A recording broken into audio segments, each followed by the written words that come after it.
Hai, selamat siang dan selamat datang di hari ke-11 dalam seri latihan public speaking 30 hari ini. Nah, di hari yang ke-11 ini kita bakalan bahas topik tentang seberapa penting public speaking bagi seseorang. Nah, seperti yang kita tahu bahwa public speaking merupakan sebuah kegiatan ataupun keterampilan yang sangat penting dimiliki seseorang, terutama di kehidupan sehari-hari karena public speaking merupakan kemampuan yang sangat menarik untuk diperdalam. Ada beberapa manfaat dari public speaking ini sendiri apabila kita benar-benar kuasai. Yang pertama, meningkatkan kepercayaan diri kita. Nah, tentu aja orang yang berbicara di depan umum memiliki kepercayaan diri yang lebih baik lagi dan lebih tinggi lagi dibanding orang yang kesulitan berbicara di depan umum karena dia sudah teruji, dia sudah bisa berbicara, menyampaikan gagasan, menyampaikan idenya di depan banyak orang, di depan banyaknya tatapan-tatapan, di depan banyaknya mulut-mulut yang siap untuk menghujani ide dan gagasan dia. Jadi orang-orang yang benar-benar menguasai public speaking itu udah teruji kepercayaan dirinya di depan umum. Nah, yang kedua tentu aja itu meningkatkan prestasi. Sekarang itu banyak banget lomba-lomba itu yang berkaitan dengan public speaking, lomba-lomba yang mengharuskan orang-orang harus bisa public speaking. Misal seperti lomba debat, lomba-lomba pidato, lomba-lomba jangankan lomba, bahkan beasiswa juga terkadang memerlukan public speaking kan, seperti dalam wawancara, lalu seperti saat kita diharuskan membuat video di depan umum, video perkenalan yang nantinya akan dilihat oleh banyak orang, di-share di media sosial kita, itu juga termasuk public speaking kan, karena kita berbicara walaupun di depan video tapi nantinya akan dilihat banyak orang begitu. Nah, selanjutnya fungsi dari public speaking ini memperbaiki hubungan begitu. Teman-teman, orang yang bisa dan jago public speaking biasanya komunikasinya dengan orang lain tuh cukup baik.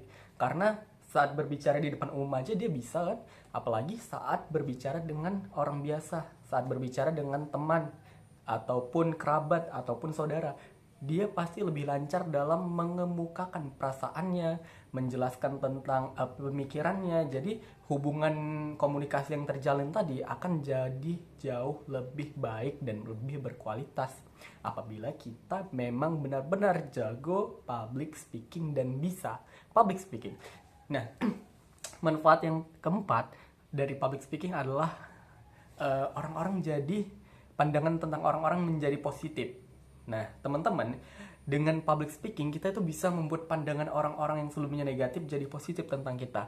Kita bisa membuat mereka, mensugesti mereka bahwasanya, dia jago public speaking, pasti pinter, pasti cerdas, pasti dia bisa kayak gini, pasti dia bisa kayak gitu. Nah, anggapan orang-orang tentang orang yang bisa public speaking itu sangat besar, teman-teman. Karena apabila dia sudah bisa berbicara di depan umum, otomatis dia memiliki keterampilan yang mendukungnya, seperti keterampilan mencari informasi yang akan disampaikan di depan umum. Tentu saja informasi yang ingin disampaikan bukanlah informasi yang abal-abal, pasti informasi yang benar-benar harus bisa membuat audiensnya benar-benar kayak, oh iya ya, informasinya berguna banget. Nah, begitu teman-teman.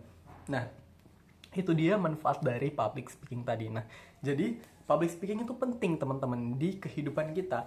Jadi kalau ada orang bilang, nggak mau aku berbicara di depan umum, aku nggak, bukan bakatku berbicara di depan umum. Memang bukan bakat, nggak semua orang punya bakat berbicara di depan umum, tapi setidaknya bisa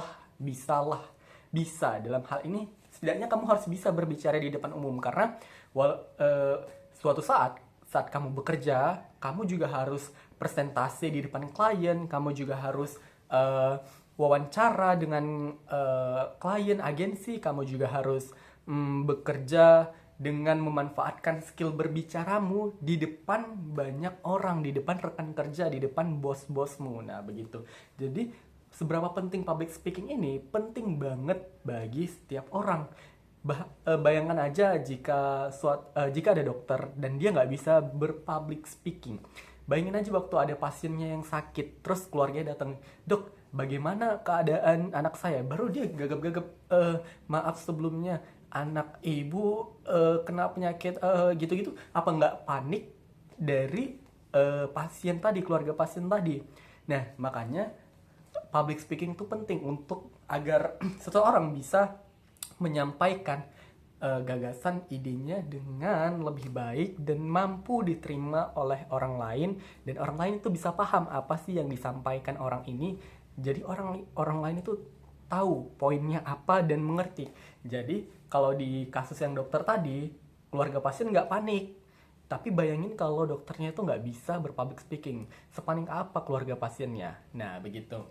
Jadi public speaking itu penting di dunia bisnis, dunia pendidikan, dunia politik, sosial, budaya juga penting, teman-teman. Di segala aspek kehidupan, kita perlu public speaking untuk mengkomunikasikan, untuk berbicara, untuk berinteraksi dengan orang lain, agar interaksinya terjalin secara berkualitas dan tidak ada misinformasi, sehingga tidak tersebarlah nantinya berita-berita hoax yang kita saling sebar, begitu teman-teman. Nah, jadi buat teman-teman, jangan takut untuk mulai belajar berbicara di depan umum. Cobalah mulai berlatih, cobalah untuk berbicara kepada diri sendiri terlebih dahulu.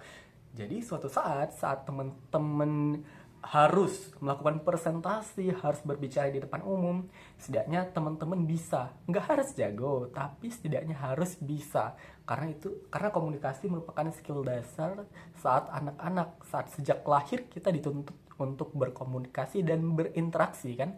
Jadi jangan ragu untuk berlatih public speaking, karena public speaking itu penting.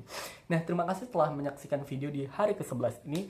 Kalau di hari 11 saya rasa saya sudah merasa lebih percaya diri dalam menyampaikan ide dan gagasan, walaupun terkadang wajah saya, baru perkataan saya kadang masih macet, masih gagap-gagap. Tapi saya rasa semakin lama saya berlatih, semakin ada terlihat perkembangan dalam diri saya, yang terutama saya merasa semakin percaya diri. Nah, sampai jumpa di hari ke-12 dan hari-hari berikutnya. Bye-bye.